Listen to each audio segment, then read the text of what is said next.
बिस्मिल्लाहिर्रहमानिर्रहीम। अस्सलाम वालेकुम। पंजाब पुलिस कांस्टेबल भर्ती प्रोसेस 2024। आज की इस वीडियो में मैं आप लोगों के साथ अप्लाई करने से लेके इंटरव्यू तक की तमाम इंफॉर्मेशन शेयर करने जा रहा हूं। तो इस वीडियो को आप लोगों ने कम्प्लीटली वॉच आउट करना है। इसमें मैं आप लोगों के साथ बताऊंगा कि तालीम कितनी होनी चाहिए, आपकी उम्र कितनी होनी चाहिए, कादर छाती की जो पैमाइश है वो क्या होनी चाहिए, दौड़ कितने मीटर होगी, कितना टाइम होगा, तहरीरी इम्तिहान जो रिटन टेस्ट होगा आप लोगों का वो कितने नंबर्स का होगा, ठीक है, कितने नंबर्स का होगा, कौन से एमसीक्यूज आएंगे, इंटरव्यू वगैरह सारी डिटेल आपको आज की इसी ही वीडियो में बताने जा रहा हूं। तो वीडियो को आप लोगों ने कम्प्लीटली वॉच आउट करना है। तो उसको शुरू करते हैं। उससे पहले अगर आप लोगों ने अभी तक हमारे चैनल को सब्सक्राइब नहीं किया तो सब्सक्राइब करके बेल लाइन नोटिफिकेशन को जरूर प्रेस कीजिएगा, क्योंकि इसी ही चैनल पे आप लोगों को फर्दर अपडेट्स भी मिला करेंगी। तो सबसे पहले अगर हम लोग बातचीत करते हैं आप लोगों के पास, तो पंजाब पुलिस में constable, lady constable, driver constable और ट्रैफिक असिस्टेंट की जो सामिया थी वो आप लोगों ने चेकआउट कर ली होगी। आप लोग ये पंजाब पुलिस की जो वेबसाइट है उस वेबसाइट पे जाके भर्ती फॉर्म जो है वो डाउनलोड कर सकते हैं। अब अगर हम तालीम की तरफ मूव करते हैं तो मैट्रिक आप लोगों के पास होनी चाहिए 50% नंबर्स के साथ। अगर आप लोगों ने इंटरमीडिएट की हो तो वेल एंड गुड, वो भी आप लोगों के पास जो है वो अच्छे नंबर से होनी चाहिए। याद रखिएगा, जितने ज्यादा अच्छे नंबर होंगे उतने ही आप लोगों का फायदा होगा और आप लोगों के चांसेस ज्यादा बनेंगे। अब अगर एज की बात की जाए तो एज जो है वो 18 साल और ज्यादा से ज्यादा 22 साल, यानी कि 18 से 22 साल जिसकी उम्र बनती है वो कैंडिडेट जो है वो अप्लाई कर सकते हैं।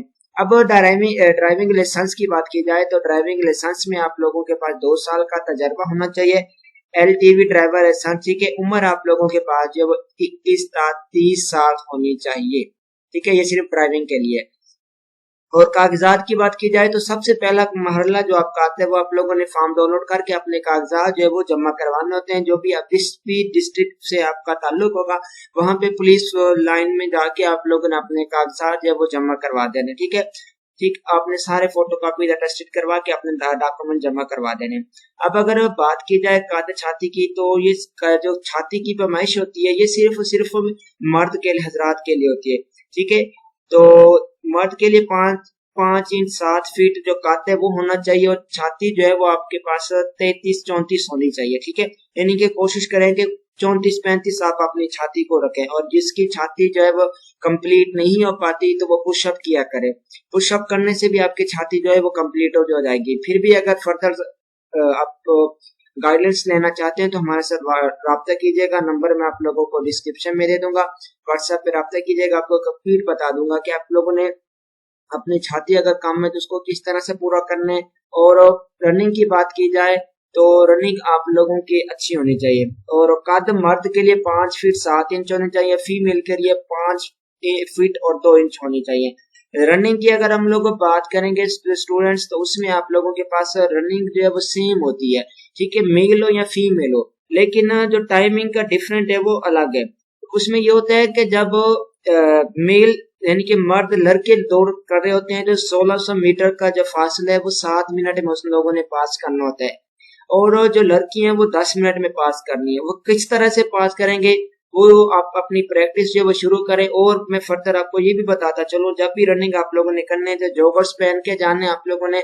और जब भी आपने रनिंग करनी है तो आप लोगों ने अपने नाक की तरफ से सांस लेने और मुंह की तरफ से सांस निकालने। फर्दर आप लोगों को गाइड्स किया जाएगा इस बारे में। और मजीद रहनुमाई के लिए आप लोग हमारा व्हाट्सएप पे राब्ता कर सकते हैं, आपको गाइड कर दिया जाएगा अच्छी तरह से। अब बात होती है तहरीरी इम्तिहान की, तो तहरीरी इम्तिहान में याद रखिएगा जिसकी कद पूरी हो जाएगी वो उसकी कद पूरी होगी, छाती पूरी होगी, दौर में वो पास हो पाएगा तो वो तहरीरी इम्तिहान दे पाएगा। अगर किसी एक में भी वो फेल हो गया तो वो तहरीरी इम्तिहान नहीं दे पाएगा। तहरीरी इम्तिहान जो है वो 100 नंबर के पेपर होगा और ये आप लोगों के पास जो वो हेल्प एमसीक्यूज टाइप का होता है। तो अच्छे नंबर रहेंगे तो अच्छे ही काम आप लोगों के आ जाएंगे। इसकी बुक्स वगैरह भी आप लोगों को काफी मिल जाती है। बाकी मटेरियल भी हम लोग आपके साथ शेयर करेंगे। आप लोगों ने मैट्रिक लेवल की जो है बेसिक चीजें वो आपको याद रखनी है। उसके बाद जब टेस्ट पास हो जाएगा तो आप लोगों का इंटरव्यू होगा और जिनके नंबर अच्छे होंगे वो उन्हीं का इंटरव्यू बुलाया जाएगा। तो कोशिश करनी है, आपने मेहनत करनी है, ज्यादा से ज्यादा नंबर्स को हासिल करने की कोशिश करनी है आप लोगों ने, ठीक है। और अप्लाई करने के लिए आप लोग याद रखिएगा, आप लोगों को करेक्टर सर्टिफिकेट जो वो आप लोगों ने जरूर सबमिट करवाना है, ठीक है। ये जो कि आपकी जो डिस्ट्रिक्ट की पुलिस लाइन है वहां पे आप लोगों को मिलेगा। अगर आप लोगों के पास जो वो करेक्टर सर्टिफिकेट नहीं है, ठीक है, तो आप लोगों की एप्लीकेशन जो वो मुस्तरद कर दी जाएगी, यानी कि एप्लीकेशन आपकी जब एक्सेप्ट नहीं होगी। अब अगर रिटन टेस्ट की बात की जाए तो 100 नंबर का होगा। इसमें आप लोगों के पास 25 नंबर के इंग्लिश होगा। अब 25 नंबर के इंग्लिश में जब वो बात करते हैं तो इंग्लिश में आप लोगों ने पार्ट्स ऑफ स्पीच को अच्छी तरह से याद रखना है, ठीक है। इंग्लिश में आप लोगों ने पार्ट्स ऑफ स्पीच जो है, आप लोगों के पास 8 पार्ट्स ऑफ स्पीच हैं, उनको अच्छी तरह से याद रखना है। नाउन की अगर टाइप्स भी हैं, मतलब कि फर्दर जितने भी पार्ट्स ऑफ स्पीच आप लोगों के पास हैं वो आप लोगों को अच्छी तरह से अंडरस्टैंड होना चाहिए, ठीक है। प्रीपोजिशन है, वर्ब है, एडवर्ब है, एडजेक्टिव है, ठीक है, सारा कुछ आप लोगों को याद होना चाहिए। 25 नंबर के एमसीक्यूज आपके वो आ जाएंगे। 50 नंबर का आप लोगों के पास जनरल नॉलेज का पेपर होगा, ठीक है। किसका पेपर होगा जी? जनरल नॉलेज का पेपर होगा। उसमें आपके पास पाकिस्तान स्टडी, इस्लामिक स्टडी और करंट अफेयर जो भी होगी उसके बारे में बात होगी। और याद रखिएगा 3 मंथ का पिछला जो करंट अफेयर है वो आप लोगों ने इसको याद करना है। उसके बाद आपके पास साइंस और इंफॉर्मेशन यानी कि कंप्यूटर और साइंस के एमसीक्यूज आप लोगों के पूछे जाएंगे, जिनको आप लोगों ने अच्छी तरह से याद कर लेना है। तो ये फर्दर डिटेल मैंने आप लोगों के साथ शेयर की है, तो व्हाट्सएप नंबर में आप लोगों के साथ शेयर कर दूंगा। तो अगर किसी को कोई भी इशू हो तो आप हमारे साथ रब्ता कर सकते हैं। हमारे चैनल को जरूर सब्सक्राइब कीजिएगा ताकि हम अगली पिछली सारी बातें आप लोगों के साथ शेयर करते रहें। जज़ाकल्लाह।